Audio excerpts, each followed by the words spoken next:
नमस्कार, मैं ट्विंकल दीक्षित। आप देख रहे हैं इंडिया राइज टीवी।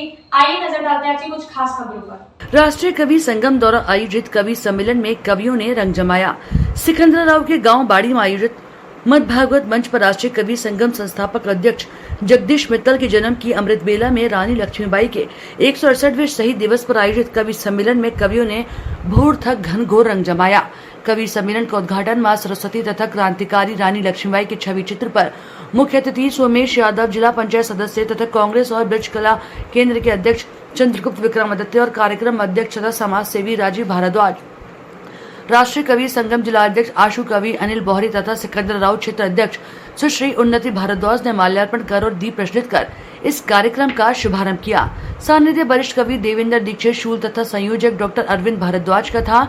कवि सम्मेलन का शुभारंभ सुकवयित्री उन्नति भारद्वाज ने मां शारदे की वंदना कर रानी लक्ष्मीबाई के शौर्य की रचना यूं सुनाई। जय घोष हुआ आजादी का, तब हमने सुनी कहानी थी, चढ़ बलिबेदी पर अमृत हुई, वे झांसी वाली रानी थी। आशु कवि अनिल बोहरी ने जीवन के अंतिम लक्ष्य मोक्ष प्राप्ति प्रयास पर प्रवचन दिया। वरिष्ठ कवि पदम सिंह अलबेला ने पढ़ा, अलबेली पुरानी यादों में खो जाती है, घंटी सुनते ही दौड़ी दौड़ी आती है। वरिष्ठ कवि मंजुल मयंक फिरोजाबाद ने पढ़ा कि अक्कड़ बक्कड़ Bombay board, diesel 90 petrol 100। Ram Rahul Tundla की हास्य रचनाएं एक से बढ़कर एक रहीं।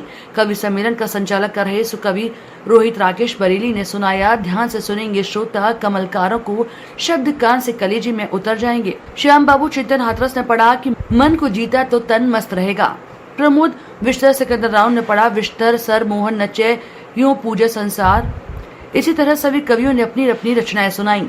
कार्यक्रम के अतिथि कांग्रेस और ब्रज कला केंद्र के अध्यक्ष चंद्रगुप्त विक्रमादित्य ने सभी का आभार प्रकट करते हुए अपने काव्य पाठ में वर्तमान राजनीति पर वार करते हुए वर्तमान परिवेश में अर्थव्यवस्था कर्मचारी का शोषण कर रही है, देश का भविष्य जमीन पर पड़ा रो रहा है और सरकार गहरी नींद सो रही है। कवियों तथा अतिथियों का सम्मान करने वाले सहयोगी थे अशोक कुमार शर्मा, अजय कुमार शर्मा, वीरेश उपाध्याय, नरेंद्र शर्मा, चंद्र प्रकाश, पुष्पेंद्र शर्मा, सत्य प्रकाश शर्मा, श्याम बोहरे, मिथुन भारद्वाज, योगेंद्र शर्मा, रामबाबू शर्मा, अनुपम शर्मा, सरिता भारद्वाज, आस्था भारद्वाज आदि।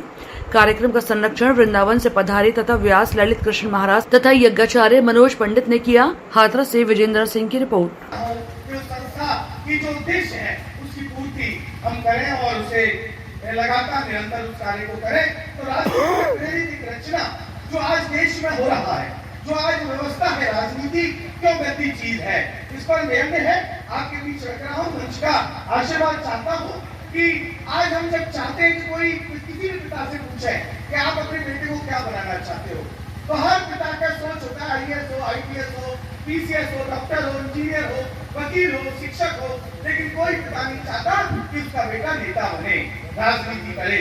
ऐसा क्यों? क्योंकि हमने एक सोच बनानी है कि राजनीति बड़ी गंदी चीज होती है। ऐसा नहीं है, हर क्षेत्र में हमारी सोच जैसी होगी वैसा ही वो स्थान बन जाएगा। तो राजनीति गंदी क्यों है? जब एक किशोर रहे बच्चे बैठे हैं, जब इस किशोर ने किसी ने सुना कि राजनीति बड़ी गंदी चीज होती है, तो उसने अपने पिता से पूछा कि पापा राजनीति का अर्थ क्या है।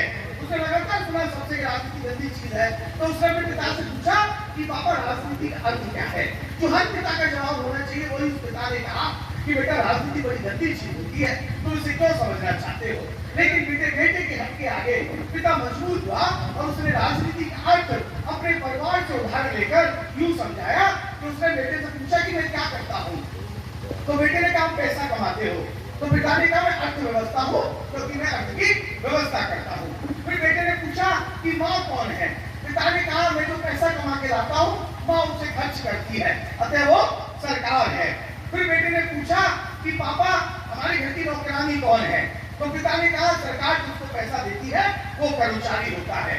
फिर बेटे ने पूछा कि आपके छोटा भाई कौन है, तो पिता ने कहा वो हमारे घर का भविष्य है, अतः उस देश का भविष्य है। फिर बेटे ने पूछा कि मैं कौन हूँ, तो पिता ने कहा तुम समझदार हो, तुम प्रश्न पूछ रहे हो, अतः तुम जनता हो। बेटे ने आपने समझा राजनीति का कि पिता अर्थव्यवस्था, माँ सरकार, नौकरानी कर्मचारी, छोटा भाई देश का भविष्य और वह स्वयं जनता। लेकिन वे नहीं समझ पाया कि राजनीति गंदी क्यों है। यहाँ से समझिएगा, वे यह नहीं समझ पाया कि राजनीति गंदी क्यों है।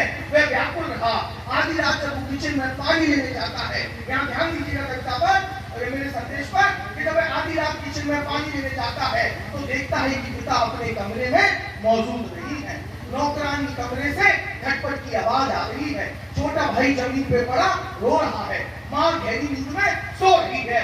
जब वह जाना कि राजनीति का अर्थ गंदा क्यों है, क्योंकि अर्थव्यवस्था कर्मचारी का शोषण कर रही है। देश का भविष्य जमीन पे पड़ा रो रहा है। सरकार गहरी नींद में सो रही है और जनता जो सब कुछ जानती है वो मुख दर्शक बनकर देख रही है। राजनीति गंदी क्यों है। इसी के साथ बहुत बहुत धन्यवाद और 4 पंक्तियों के साथ विदा लेता हूँ कि खुशबू की तरह बिखर जाएंगे, सुकून बनकर दिल में उतर जाएंगे।